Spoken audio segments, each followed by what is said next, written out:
Assalamu alaikum wa rahmatullahi wa barakatuh. Alhamdulillah, alhamdulillah hamdan kathira. Wassalatu wassalamu ala Rasulullah wa ala alihi wa sahbihi ajma'in. Ashhadu an la ilaha illallah wahdahu la sharika lah. Wa ashhadu anna Muhammadan abduhu wa rasuluhu wa khataman nabiyyin wa rahmatul lil alamin. Wa da'iyan ila Allah bi idnihi wa sirajun munira amma ba'd. I'm going to tell you tonight about my journey from where I once was as a former Christian youth minister to how I got to where I am now. There's a lot of bumps in the road. You know, it seems pretty clear. Yeah, you're a minister and now you're a Muslim. You know, but there's a little bit more to it, inshallah. So just bear with me, and hopefully you'll get something out of it. Because the point is, at the end, is I want you to get the message behind the story. Because if I was traveling around the country just to tell my story, then I would be wasting time. It's on YouTube. Anyone can go get it from anywhere in the world. So inshallah, we're going to begin at the beginning. I was born and raised in Greenville, South Carolina. I was born and raised in Greenville, South Carolina. And I was raised by my grandparents because at a very early age, my mother had stepped out. And my father was working 2 jobs. So it was me and my grandparents. And my grandparents were the traditional, conservative, Southern Christian folk, as they say. They were they were very, very conservative in their ideals and their ideologies, in their ways. You know, as you hear about, people being set in their ways. That was my grandparents. Like we did it this way, and this is the way you did it every single day, and that was it. And we were very religious in the sense that we went to church on Sundays, we went to church Sunday evenings, we went to church Wednesday. And in Christianity, that's considered very religious. And it was not hard for us to go to church, and it was not difficult for my grandmother to drag me to church every Sunday, which as a kid is what they had to do, because the church was 2 houses down from our house. There was 2 houses, and then there was the church. So it was not hard for them to drag me every Sunday. And I hated church as a kid because of the simple reason that, we were brought up United Methodist. And Methodist is, for any of you know, it's very traditional. It's not like you think about like screaming and shouting in church and all that. No, you listen to the preacher, you stand up and you sing, you sit back down, you listen to the preacher, you stand up and sing, you sit back down, listen to the preacher, and that's it. That's all that happens.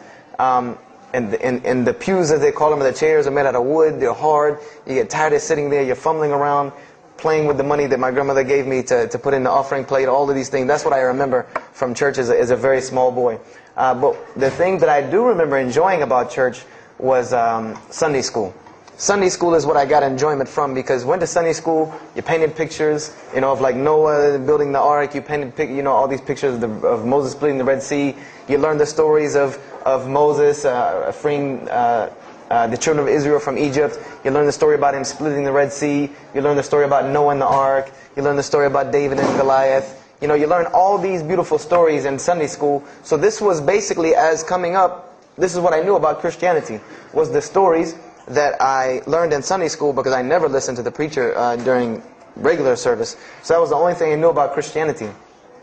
So coming up, this was how it was. It was just the norm. And the conservatism in my house, just to give you an example, and about the level of conservatism, is, let's talk about gender issues. Let's say when I became 12, 13, 14, and I started to actually, notice females, and I actually didn't think they had diseases and wanted to run away from them every time I saw them. Let's say I wanted to have a girl over or something of this nature. It was so serious to my grandmother that I had to make an appointment with her, let her know this girl was coming to my house. We had to sit in the formal living room, which in the South, I don't know how it is here, but you have the dining room, then you have the formal living room with all the nice stuff that you don't go in unless there's company over. And my grandmother either had to be sitting in the same room with us or in the kitchen where she could see directly in the room. I mean, this is just how it was in my house. This is how my grandmother and grandfather were. They were very stern. They were very loving, but there were rules, and those rules were the way they were, and they did not change. So this was my upbringing. And I would say at about the age of 12, 13, 14, more along the age 13, 14, I started going to the Saturday evening youth services at my church that were for 12 and up.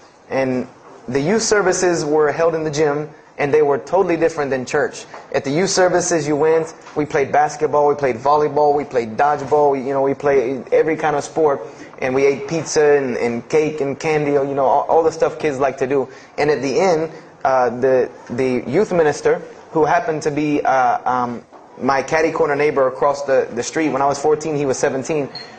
He was the youth minister, so he would sit us down and give us a 30-minute lecture about Christianity, about something about God. He would give us a 30-minute sermon, and that's how the youth services were. And going to these youth services, I met some other people who went to other youth services. They invited me to Young Men for Christ and other things that were going on in South Carolina. And so I started to go to these different retreats and camping trips with them. And so that is when I would say that I started to become a Christian out of will. I became a Christian because I wanted to, not because it was something I was dragged to do. I started to actually want to be Christian. This is something I wanted to do. I made my own choice and my own decision to do it. So when I turned 15, I started going to high school.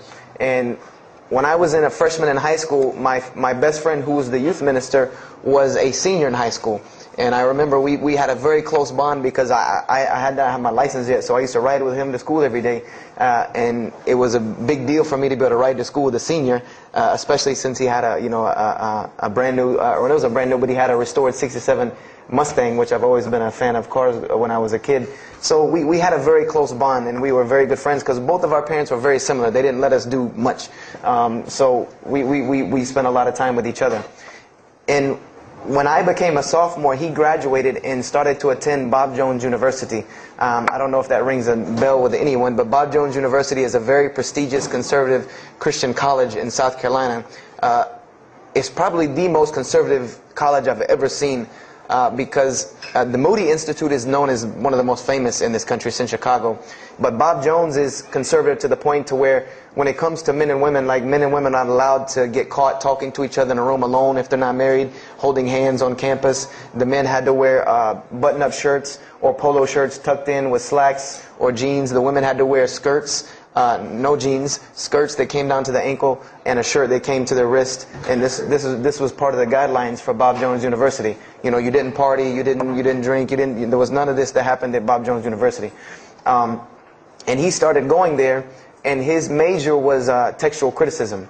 And textual criticism probably doesn't ring a bell with anyone, and to explain it in detail would probably take another entire lecture. But just to give you a brief synopsis of what is textual criticism. A textual critic takes the ancient manuscripts of the Bible, the pieces of parchment that were found all over the world, and he has to learn Hebrew, Greek, Aramaic, Latin, these languages that these parchments have been found in. And he has to take these scriptures and try to find out where they came from, why there are variations in the many different versions of the same parchment. Let's say you have Matthew chapter 1 from the Bible. There might be 5,000 different variant readings of Matthew chapter 1 in 6 languages. And so he has to be able to take all these and sift through them, try to find out why there's so many variations of the readings, and then determine which one is the original. And that's not as easy a task as it seems. You could figure, which whenever the oldest is probably a more original, which is not the case since there are no originals. You might have one parchment that is the oldest parchment of the group, but it might be a copy of a copy of a copy of a copy of a copy of a copy laden with mistakes. And then you might have the newest parchment in the series that might be a once over copy from an original, or a twice over second copy from an original. Therefore, it would make the newer parchment more original than the older one. So it's not a very easy field to go into. And he started studying textual criticism, and being that I was his best friend, I started studying textual criticism. Whenever he was, doing his homework or research papers, I was right there with him. Whenever he did a homework, he would always let me read it. Or when he finished his papers, he would give them to me. He would pass down all of his papers to me. Every textbook, when he was done with it, he would give it to me. I started to learn a little bit of Greek, a little bit of Hebrew. So I became, started to become a layman's textual critic, and I applied to Bob Jones University in my sophomore year because it was a 3-year waiting process for Bob Jones. And when I turned 16, almost 17, my friend came to me one day and he asked me a question that I had never really even pondered upon. He asked me, he said, "Have you ever read the Bible?" And I said, no, in church. I mean, yeah, we've all read the Bible in church. You know, your parents make you open it up and look at it. And at the Bible studies I went to, Young Men for Christ, we did have Bible studies, and we'd read a few passages and talk for 2 hours about those few passages.